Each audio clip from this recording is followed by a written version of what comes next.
Do you feel like you are living in Groundhog Day as you're trying to conceive, where month after month, nothing seems to be working? Maybe you're told all your labs look normal, yet things still haven't happened. Or perhaps you have a diagnosis, but treatments still haven't been successful. Have you experienced multiple losses, embryos that never made it, failed transfers, and you are feeling like this is never going to happen? On today's episode, I have the pleasure of sitting down with Gabriela Rosa, a Harvard-awarded fertility specialist who is going to tell you exactly what to do if you are losing hope. Welcome to your journey to fertility. This is the podcast that blends science with spirit to give you all the tools you need as you navigate your fertility journey. I'm your host, Jennifer Edmonds, and for the last 15 years, I've been helping women on their journeys to motherhood and beyond. I believe that combining the latest scientific research along with the best energetic and mindset practices will help you to avoid putting your life on hold and bring you closer to your baby. Each week, you'll learn ways to support your fertility and trust your body so that you can stop stressing that you'll never have your baby and finally walk your path to motherhood. This is the Your Journey to Fertility podcast.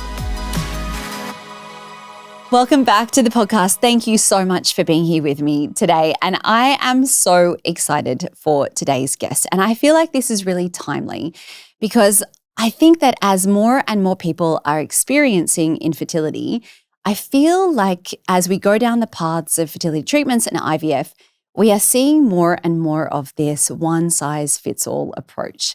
And I see so much with the women and the students that I work with that often this isn't addressing the deeper fertility issues at hand. So I am thrilled to welcome Gabriela Rosa here today. Gabriela is a Harvard-awarded fertility specialist, founder of the Rosa Institute, and author of The Fertility Breakthrough, Overcoming Infertility and Recurrent Miscarriage When Other Treatments Have Failed. She is a pioneer in integrated fertility care and has supported more than 200,000 people across 111 countries, with published research demonstrating a 78.8 live birth rate among patients. Can we just say that again? A 78.8% live birth rate with the women that she works with in her signature program, even after years of infertility, recurrent miscarriage, and failed treatments. Okay, wow, Gabriela, how is that for a bio? Welcome to the podcast. Thank you for being here. Thank you. Thank you for having me. It's lovely to be here. I normally do podcasts in so many different settings, and it's lovely to actually be in person. So Isn't it? There's something so much more personable about like being here, and we're not talking over the top of each other, and there's no tech dramas, and so excited for this conversation today. Can we start by learning a little bit about the work that you do, and how did you come to do this kind of work? I think the work found me and I found it mutually, in a way that it was most unexpected. I think when I was deciding what I was going to do after school, imagine that, I was thinking, oh, maybe I'll become an interior designer. Maybe I will study nutrition. Maybe there were so many thoughts in my mind, but I was really interested. Actually, it went down that nutrition path, then decided very quickly in my beginning of that process that food alone, as much as food is medicine, it's very difficult to utilize it as medicine when things are already, let's say, out of balance, right? It's certainly much easier to prevent disease through eating well than it is to treat it once you've actually, using food alone, once you actually have an issue. And so I thought it would be useful to have more tools. I started then studying naturopathy. And so I did my degree in a Bachelor of Health Science, naturopathy, then went on to do a master's in reproductive health and human genetics and a master's in public health. And, of course, now I'm doing my doctorate at Harvard. So it's just been this kind of journey. And I think throughout it, starting out as a naturopathic practitioner, seeing patients and particularly focused on women's health and just general well-being was the basis of where I started. I decided that I wanted to, really focus on the idea of helping people create healthy babies and make the world a better place, one healthier baby at a time. I was that naive. I have to say, I still feel this delusion on a daily basis that is the work. that we all do in terms of like when we're helping bring healthy babies into the world, there is that aspect of, hopefully bettering it, and we certainly need it, but right about now. So that's how it started. And the types of patients that used to come to me in the very beginning, I think that it's every practitioner experiences that evolution, As you begin, you have a set of experience and a skill set that you can utilize. And of course, the more that you do something, the better you get at it, the more that you evolve in your own practice. And the different types of patients that start showing up as your skill levels increase are very different, from day one versus, gosh, now 24 years down the track, and the types of patients that I treat now are completely different to how they were in the beginning. But I would say that for the first 10 years, my focus was more on preconception preparation, preconception healthcare. And at about that kind of 15-year mark, it really flipped to, and there were two patients that made that happen, because there was one person who came to me, she was referred by someone who I knew or who knew of my work. And she had been trying for 10 years to conceive, and she had done multiple failed IVF cycles. And she was at the stage where she was like, okay, you know what? This is it. I'm not going to try anymore. After this, I'm going to do one last cycle. If that doesn't work, I'm going to change the book entirely, not write a new chapter. It's like, okay, we're going to close that book, put it down, and start a new one. And so, and it was really interesting because at that point, I still hadn't treated somebody who, like I had treated people with maybe 2 years of infertility and, with maybe a couple of miscarriages, but not a 10-year long-standing period of infertility. And so my conversation with her went very much like, I don't know that I can help you, and she goes, well, I think that I was referred here for a reason, and and I just want to be healthier anyway. So if it doesn't work, it doesn't work. And I'm like, okay, well, you kind of convinced me. Let's go. Let's do the work. Exactly. And that was really a shift in my own mindset, because I was like, I wasn't actually doing what I was going to be doing to help her get pregnant. It was just to help her be healthier, And so for me, that was kind of like an interesting shift. And also the fact that her attitude was, if it doesn't work, it doesn't work. It felt like there was very little pressure. Long story short, I treated both her and her husband, and they ended up conceiving naturally for the first time in their life 4 months later. And so at that point, I was, I'm not sure if this is it. Like, this seems like a big coincidence. Lovely. I'm great, very happy that they have had this experience, but I'm not sure that this is what did it, And so then fast forward a couple of months later, I get another couple step into my office. And at this point, I had a bricks and mortar clinic. So it was literally physical. Like now we treat patients all over the world. And so it's very different as well. But back then it was like I was sitting in front of them, and this couple comes in, and the husband practically was dragging his wife there. She did not want to be there. After 19 years of infertility, I could understand her. I was like, wow. I don't know that I would want to be doing this, 19 years later. But he was very adamant. She was then kind of, look, and she was not a acquiescing type. She was really kind of pissed off that she had to be there, and she made it very clear. And it was really funny because I at one point had to say, listen, if you don't want my help, like that's okay, but I just helped this couple, and maybe, making you healthier could be helpful and beneficial. And he was like, let's do this. And she was like, yeah, fine, I'll do it. But this is the very last time I'm doing anything. And I'm like, oh, do I really want to get into this one? And so long story short, we did. And a few months later, 5 months or something, they were pregnant for the first time ever, naturally. And at that point, there were two things that happened that I thought, this is interesting. One, maybe it was still a coincidence. Who knows? Like 2 coincidences in a row. Yeah, okay, it's possible. But I also felt that there was a really interesting energetic piece for me of treating people who basically were at the point where they really just wanted to be healthier, and they were kind of at that point in their life and their journey that if it happened, it happened. If it didn't, it didn't. So there wasn't the desperation, the sense of like, I have to do this and I have to make this work, because if I don't, I'm going to die, or it's the end of my life, which a lot of times this journey brings us to that feeling and that level of despair, which I had already experienced a lot of in my clinical practice up until that point. And even for me, it was tiring.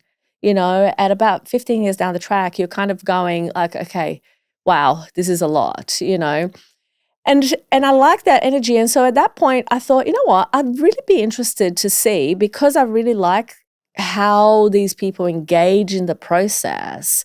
It'd be interesting to see if this helps other people who have been trying for 2 years or more. And at that point, I made the decision to only take on people who were trying for 2 years or more, or had experienced recurrent miscarriage, or had experienced multiple failed treatments and nothing had worked.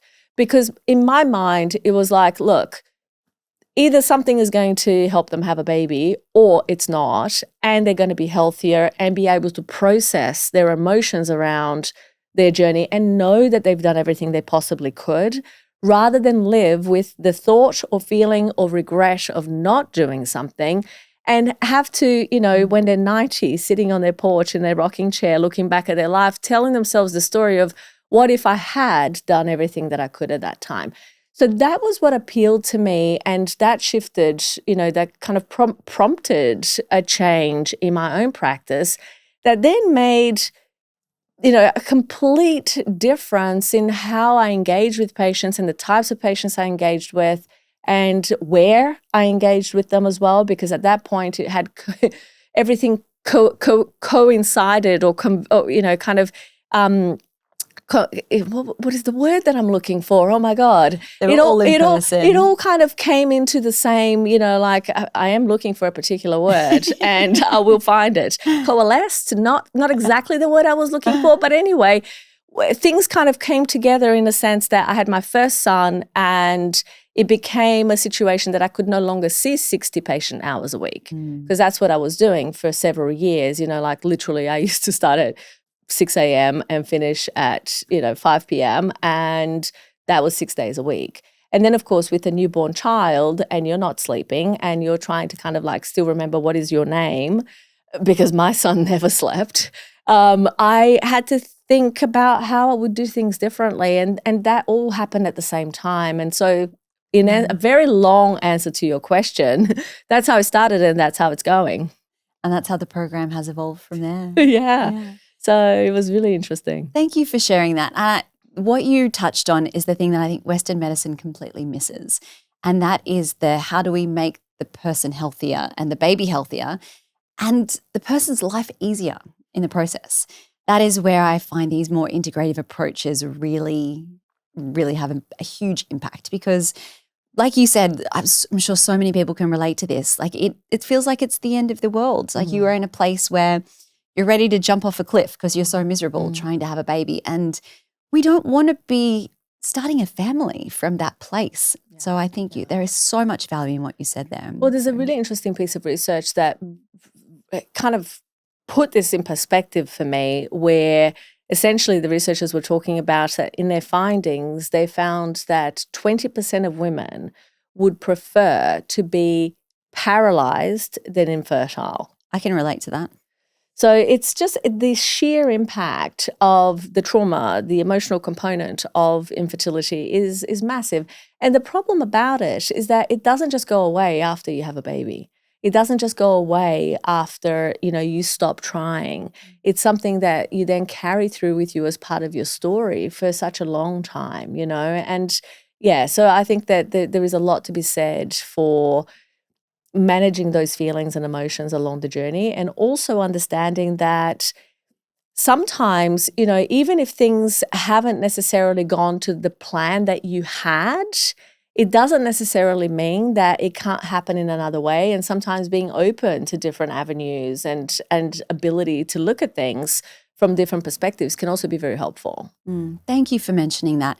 That is something that is absolutely not talked about enough. This idea that once you have the baby, everything will be fine. All of the trauma that you've been through is just going to magically disappear. You're going to live your life. But God, I remember being so triggered by things that had never used to upset me after my daughter was born. And it took me years and years to realize that I think a lot of what I went through to have her was coming up again and again. And it made my second journey really difficult as well. Yeah. And that is just something that people aren't talking about. So thank you for mentioning that. Yeah, no, for sure. Your program has such an incredibly high success rate, and you've touched a little bit about your approach and how you do things differently. But can you walk through what are the things that you are looking at that, say, a fertility doctor is not? Yeah, I think that the very first, you see, and this is where we need to kind of take a little bit of a step back into the paradigm in which I operate versus a strictly IVF doctor operates in. IVF doctors operate within the scope and, of course, the paradigm of the healthcare system of the country that they're in, right? So if it's a universal healthcare system like Australia, Canada, UK, then obviously there's going to be a set of parameters and guidelines upon which or within which they operate. If they operate in the United States, it's a little bit more like the Wild West, and that's going to be it's privatized, it's highly competitive, but at the same time, it's very profit driven. And so, whereas in universal healthcare systems, you have this acknowledgement that, okay, fertility care is part of public health, and therefore, if you meet certain criteria, we will subsidize some treatment. You have to really jump through, kind of guideline hoops to be able to actually qualify. And if you've had one child, like for example, in the UK, if you've had one child, you don't qualify for government support or subsidy. And so then it's a matter of having to decide, okay, well, how do I want to do this and where do I want to go and figure out what needs to happen? The problem with I guess, these procedural operations of working within the healthcare system is that you then have to follow every bit of guideline that is given to that doctor within that context. So, for example, if the guideline says that you can only test very deeply and comprehensively within the care of the healthcare system after 3 miscarriages, well, guess what? The doctor is not going to routinely step out of line because they are audited, and they're not going to say, okay, every woman that has had 1 miscarriage or potential miscarriage is going to be tested for these things. And then, of course, the patient suffers because the patient may, in fact, have a problem that needs to be identified and addressed. But the healthcare system doesn't really care about that, because when it comes to, the purview of public health is really how do we do the absolute minimum for the absolute greatest number of people, which, there's limited resources and limited funding. So you have to think that, okay, that makes sense to a certain extent. And the other aspect that happens is that in the general population, by 12 months, and this is why the infertility diagnosis is the way that it is, by 12 months, you have a 93.6% conception rate in the general population. Now, most people actually conceive without trying, which essentially means that if you have not conceived within that 12 months, well, then you are not most people, okay? And so then it becomes a situation that, okay, you need a different type of treatment and understanding about your specific situation, but the universal healthcare, so a universal healthcare system or a healthcare system in general doesn't account for that, because you're essentially having to utilize more resources for people who, do they really need it, is the question mark. You see, on a population level, fertility is very much a numbers game, okay? So it's very much a situation of most people conceive, don't have to worry about it. It's a matter of time. Good luck, better luck next time.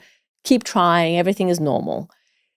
The problem that happens is that when you are part of that subset of people for whom it hasn't been easy, that narrative no longer applies, because you are no longer part of the just keep trying. Although within 2 years, almost 96% will have conceived.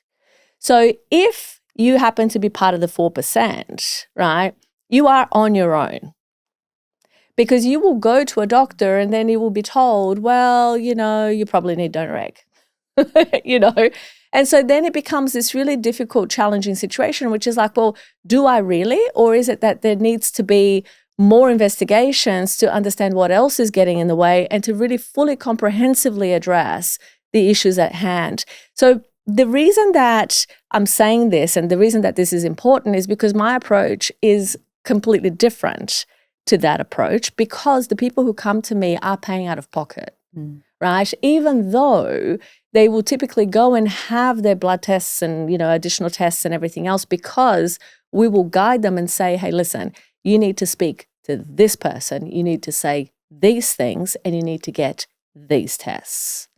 So we know what it is, the challenges they're going to face, the things they're going to be told and by whom, and so where they need to go to get what they need to get done so that they get the answers they need, as opposed to be told, oh, no, everything looks normal, just keep trying. And you see, that narrative of everything looks normal, just keep trying happens because when somebody goes to a doctor to go and check, under the 12-month mark or even at the 12-month mark, to check if everything is okay, they are given, in terms of guidelines, what has to happen is that you have to have 4 tests given to you by your doctor. The first is making sure that you have patent fallopian tubes. So the fallopian tubes are clear, they're working, there's no blockage, okay?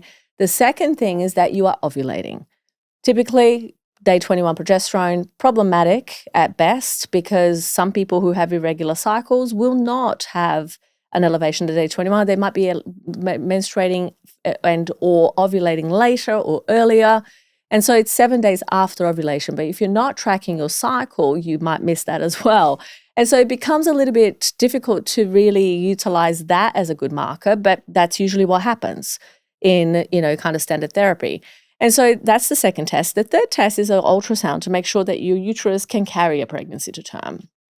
Once those 3 tests have been done, the woman is deemed assessed, okay?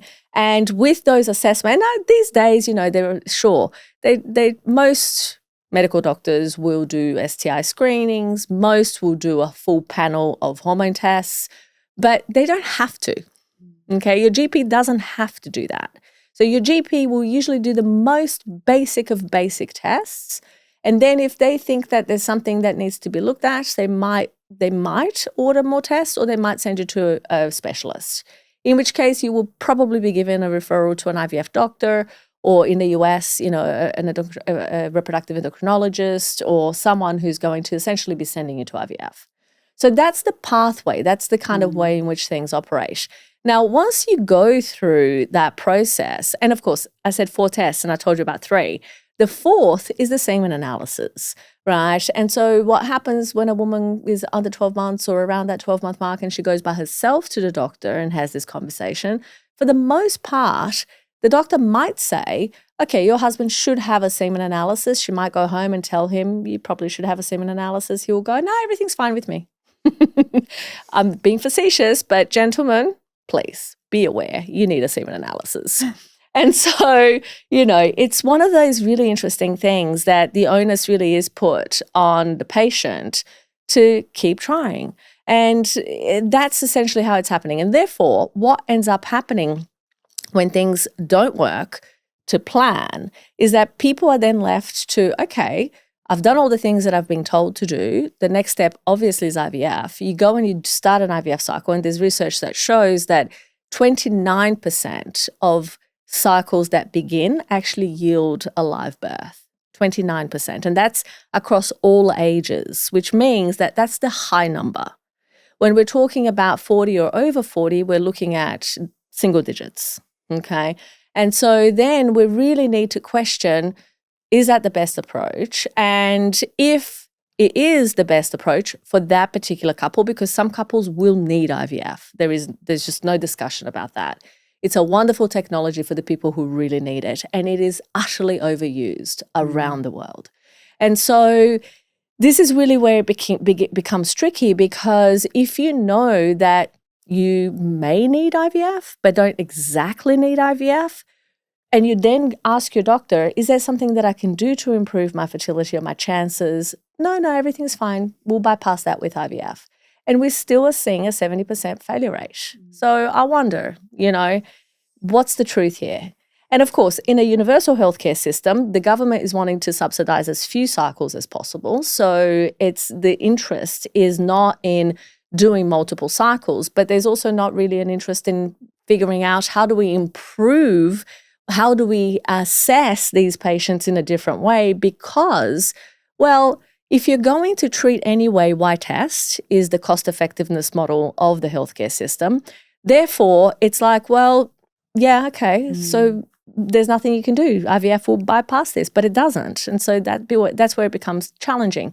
And then, of course, in other situations where you then come out of, the public healthcare system where you have subsidized cycles and you have to go into a private strategy and a private clinic to get cycles, it becomes very much a profit enterprise.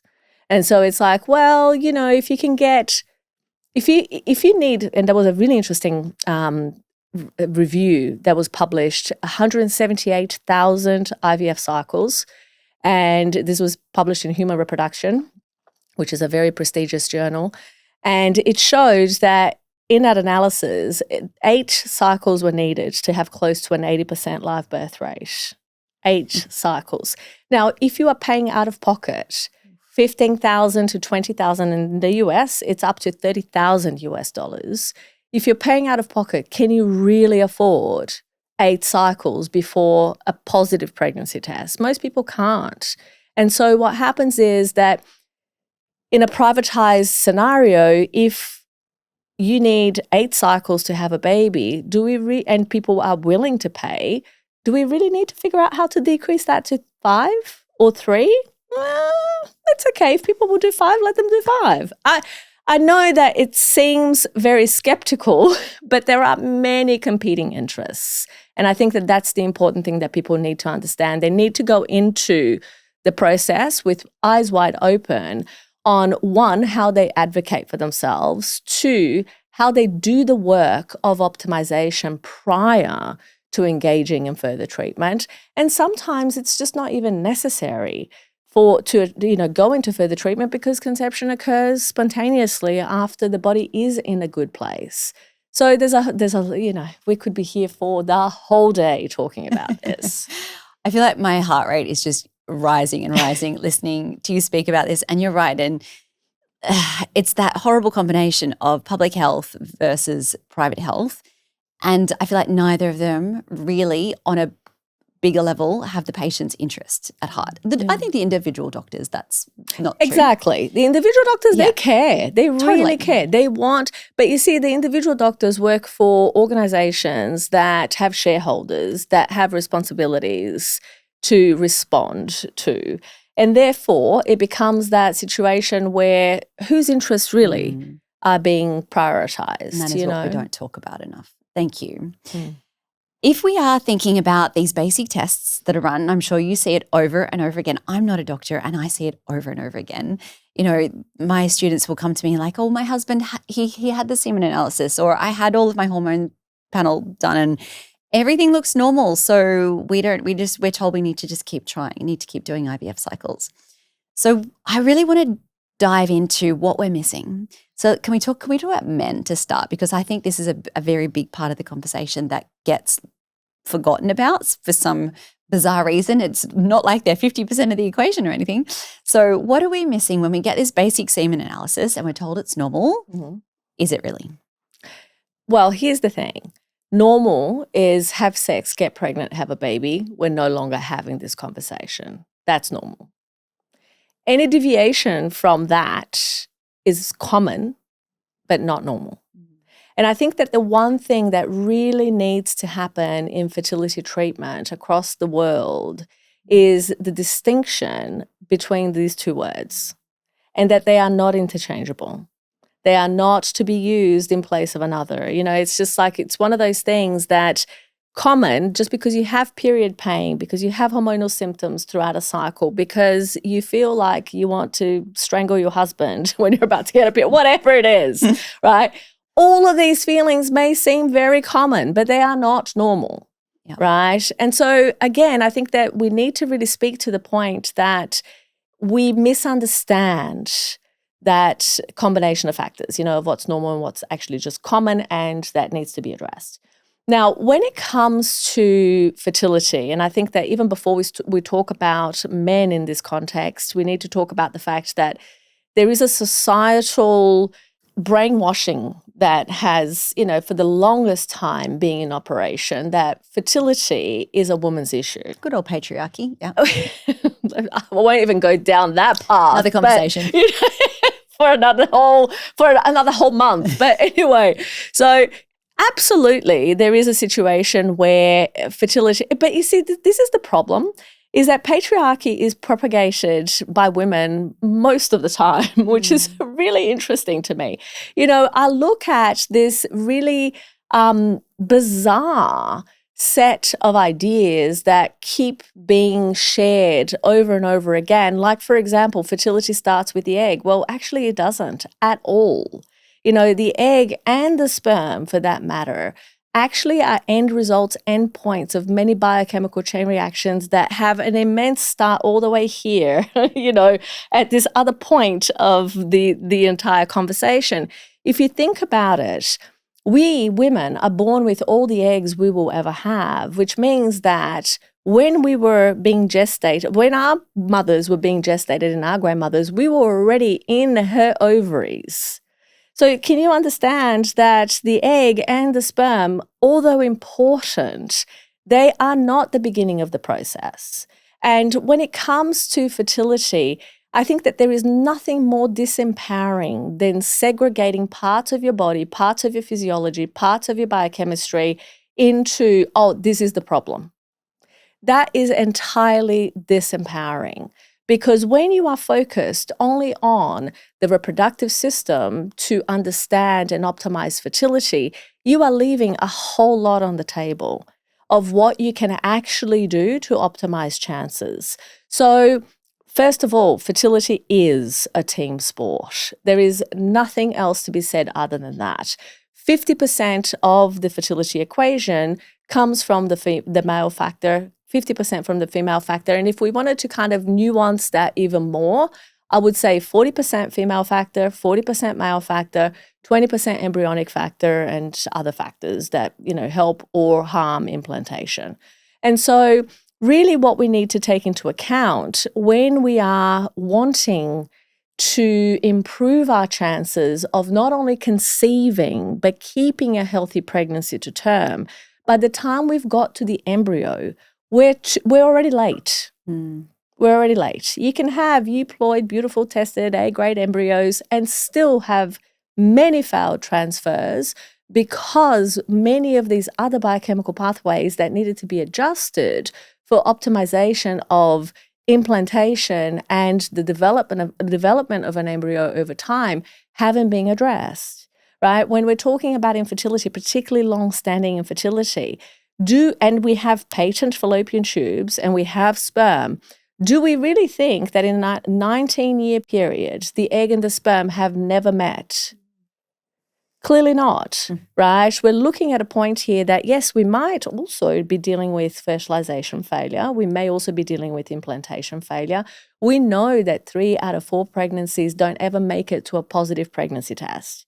And there is nothing more clear when you transfer a A-grade euploid embryo and you end up with no positive pregnancy test at the end of that cycle. What is that telling you? At the time of transfer, you were pregnant. No matter what, you had an embryo in your womb. The fact that it did not become a positive pregnancy and that embryo didn't continue developing is the work. That's the work, is figuring out, okay, what went wrong here?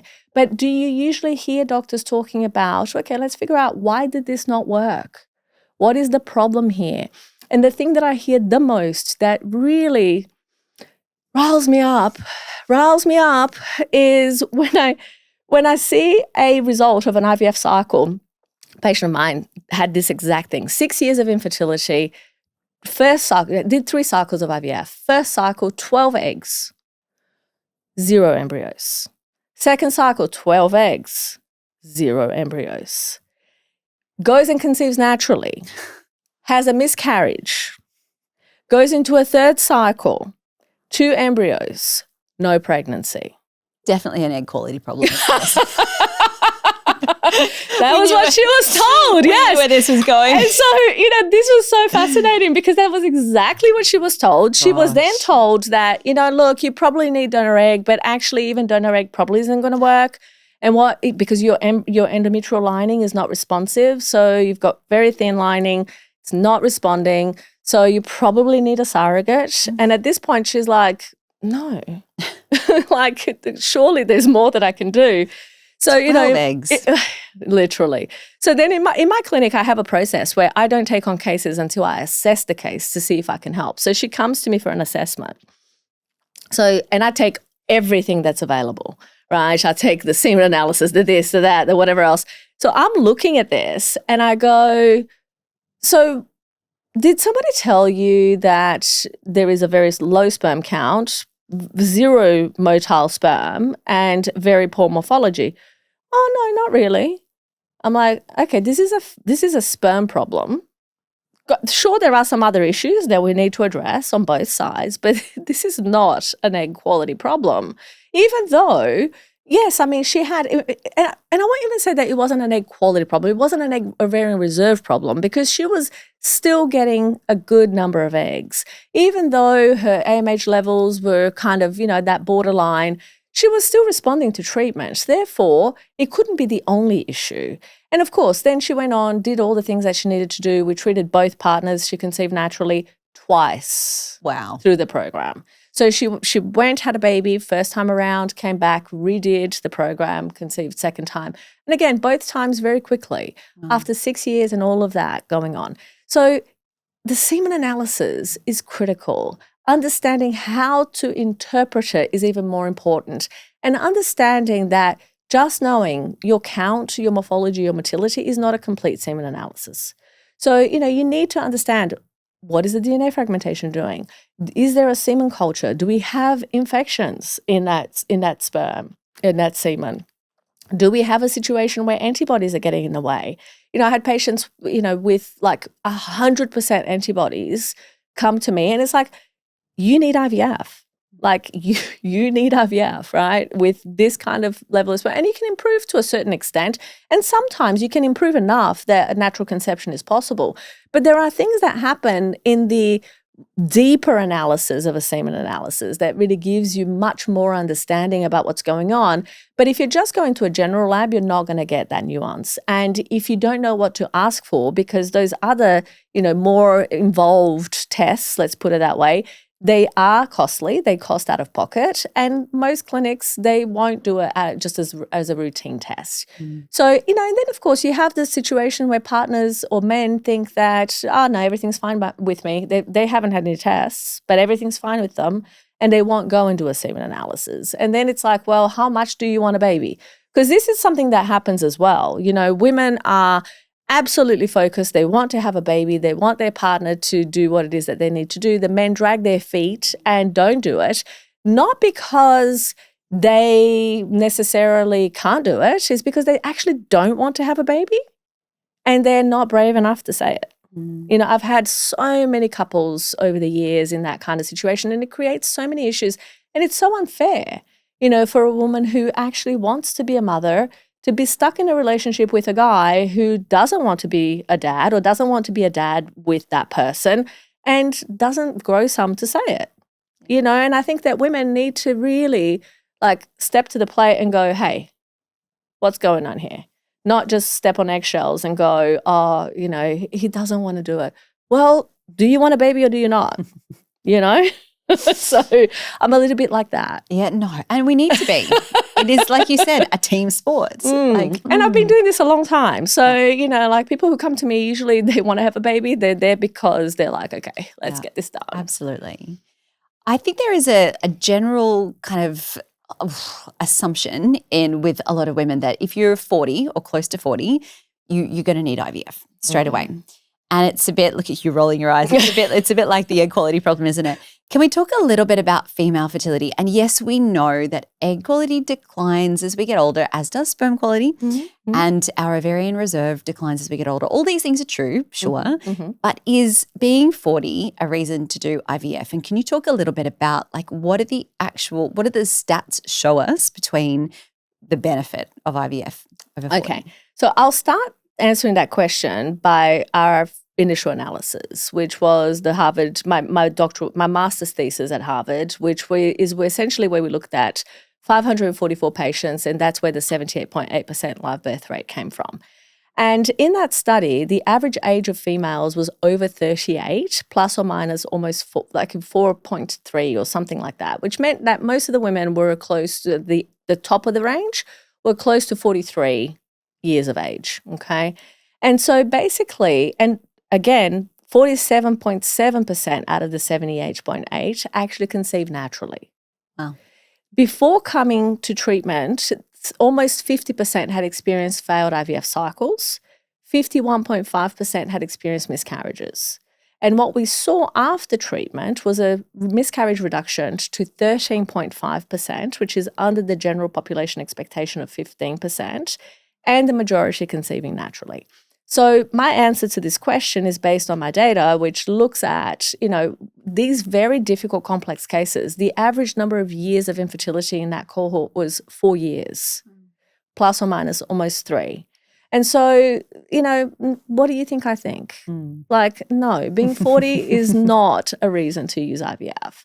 It's the reality of it is that for some people, it's so funny because I was doing a creation story interviewing one of my patients today, and she's a medical doctor in the UK, and very complex, very difficult history where she has sickle cell anemia. Her husband had to have a kidney transplant. There was a whole lot of things. His initial semen analysis when they came to us was 0.2 million. And this was before going for a kidney transplant. We got his sperm up to 52 million. And she was telling today, she was saying, we actually thought, because we received the results via email, and we had to reply back to say, sorry, is this a typo? Is the decimal point in the wrong place? Is this 5.2 million? He goes, no, it's 52 million. And so the thing about it is that it's not necessarily, somebody's need for IVF is not necessarily focused on age. It's not necessarily focused on, low AMH. In fact, if you look at the population data on this, you will see that when AMH levels are low, the chances of IVF working are much less, right? And the chances of natural conception are much higher. And so being 40, if you have lowered AMH, is probably the worst path, all things being equal. Right? Now, let's say that we have to use IVF because we have blocked fallopian tubes. Well, different conversation entirely. Then yes, anybody who with blocked fallopian tubes will need to use IVF. But if you think about it, in 1978, when IVF was actually introduced, it was introduced to address and treat tubal factor infertility. These days, it's used for literally every possible reason as to why somebody is not conceiving, including I don't want to have sex. I want to choose the gender. I mean, you name it. It's when I say it's the Wild West, that is why. So no, I don't think that just because of an age, and in fact, this is why I don't have an age cutoff in my program.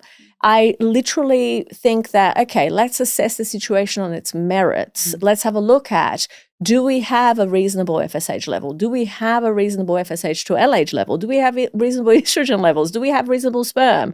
Do we, are we ovulating regularly? These are all questions that I would ask well in advance of proclaiming, oh, you need IVF. And I'm not against IVF. We are the first in my clinic. If I talk to someone and I look at their parameters and I look and think that, okay, actually you need donor egg, it's the first thing that's going to come out of my mouth. It's literally, I will say, are you open to this possibility? Because in my mind, this is probably the only way this is going to happen, right? And then you have people who are like, okay, I may be open to it, but that's not my first step. I want to optimize my chances to see and try. And if that doesn't work, then I'll go and do IVF, donor egg. Okay, we can work with that. But if somebody has, an FSH in the hundreds, hasn't ovulated for a year, I've had this literally, phone call. Oh, yeah, no, I want to conceive naturally. I'm 50. I haven't had a period for 2 years and I have an FSH that is over 100. I'm like, okay, you need donor egg. If you're not going to consider that, then I can't help you. And I had one woman tell me that I was lying to her, So it's like, I'm not here to be popular. I'm here to what works. And what did the results really speak for? So I think that's a bigger marker of the work that you do. Exactly. And also, like, is there room for improvement? Because sometimes the results 0.2 million sperm, you go, what's happening here, right? But I saw that, okay, there was no testicular failure, because obviously I was looking for those things. There was no testicular failure. There was no blockage. So, okay, maybe this is a function of the fact, and we knew that he was going into kidney failure. He needed a kidney transplant. He was already on the list. So that wasn't a surprise. But we were able to get that improvement. He was already on dialysis by the time we got his sperm to 52 million. And there was obviously a correlation of the fact he basically, when he first started treatment, he was fine. He didn't need dialysis. Obviously, starting treatment, he was already on the list, and then, of course, needed to start it. So there's a combination of factors there. But this is the thing that you need to take into account, is that it's not just a matter of like, it's very easy when we're going through fertility challenges to want a simple solution to a complex problem. And the types of patients and the types of cases that I treat are really difficult and complex for the most part. And so you can't expect that you're just going to click your fingers and have a healthy diet for a month and take some supplements and it's just all going to be amazing. Because it's not. It takes work. Mm. And fertility clinics wouldn't exist if that was the case. So, yeah. Gabriela, one of the things that I love that you speak about is the emotional impact of this journey and a lot of the trauma that is created from so many of these experiences. And you are running a clinical trial at the moment to speak about these things a little bit more. Can you talk more about that? And let's also talk about the ways that people could work with you and get in touch with you. Yeah, for sure. So the INSPIRE study is essentially an intervention focused on looking at is there a way in which we can reduce the effect of trauma, grief, and stress on that journey. It's really focused on assessing whether a writing intervention can help to remove or reduce those feelings, throughout the journey. So people can find out more information about the study at inspirestudy.online. So if they just go and put that on a browser, inspirestudy.online. We are currently recruiting and people all over the world can participate. It literally just requires you being over 18, female, and not currently going through IVF treatment. So those are part of the eligibility criteria. And you have to be able to read in English and write, not well. Like nobody needs to write well. In fact, you don't even need to have good spelling or grammar at all. But you need to be available for 4 consecutive sessions of 20 minutes of writing in a 4-day kind of window. And that's it. It's pretty simple. But we've seen some preliminary studies that have shown a very interesting impact on the reduction of feelings of grief and loss and trauma and stress. And so whilst going through fertility treatment, so we're doing a study that's looking at those types of situations outside of the context of fertility treatment, and sometimes people may have gone through a very traumatizing journey and have come to the end of it and decide that they want to apply this. And so this is a study that's available for people who have gone through it, have finished it, or who are still in process but not currently doing treatment. So that's essentially how that works. And in terms of working with my team and I, they can go to fertilitybreakthrough.com. So that's fertilitybreakthrough.com. I should have brought a copy of Fertility Breakthrough, the book, to leave with you today. But that book is available free on Spotify and YouTube as well. So people can essentially, go listen. It's me reading it. So you have to like my voice to get through it. But I do, my kid heard it the other day. I don't know how. I don't know how he got to it, but he basically was listening to the book. He goes, "Wow, Mum, that doesn't even sound like you."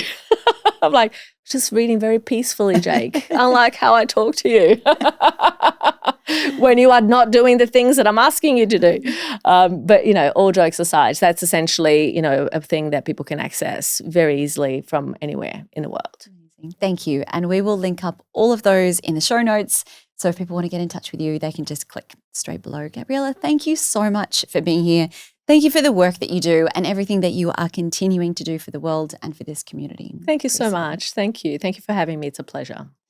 Thank you for listening right to the end of this episode today. And I really hope that Gabriela, and especially through some of the stories that she has shared, has been able to offer you a little bit of hope as well. On the next episode of the podcast, and this is probably the most requested topic that I have been sent many, many times over, and that is how to navigate your friendships when you are trying to conceive. So I can't wait to have you back next week for that episode. But until then, I am sending you all my wishes as you continue your own journey to fertility.